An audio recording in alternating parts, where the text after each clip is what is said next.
আসসালামু আলাইকুম রহমতুল্লাহ। প্রিয় দেশবাসী, আশা করি সবাই ভালো আছেন। আজকে মধ্যপ্রাচ্যে মুসলিম দেশ ইরানের সর্বোচ্চ নেতাকে হত্যা করে ফেলেছে আমেরিকা আর ইসরায়েল মিলে।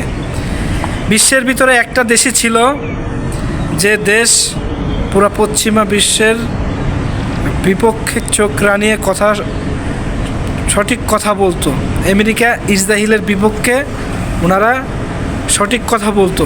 ইরানের নেতা, সেই নেতাকে আজকে আমেরিকা ইসরায়েল পশ্চিমা বিশ্ব মিলে তাকে হত্যা করলো।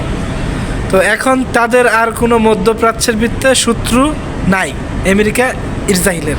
এখন আমেরিকা ইসরায়েলের হয় যেভাবে ইচ্ছা সেভাবেই তারা এখন মধ্যপ্রাচ্যের ভিত্তে রাজত্ব চালাবে, ঠিক আছে? তো ইরানের নেতাকে এতটাও মারাটা ওনাদের পক্ষে সম্ভব হইতো না যদি মধ্যপ্রাচ্যের কিছু মুসলিম দেশ আমেরিকা ইসরায়েলকে সাপোর্ট না করত। আজকে তারা সাপোর্ট করেছে, সেই জন্যই ইরানের যে আছে নেতা ওনাকে হত্যা করেছে। আমরা মুসলমান দেশকে সাপোর্ট না করে ইহুদি আছে যে দেশগুলা, ওই দেশদেরকে মুসলমানরা সাপোর্ট করে।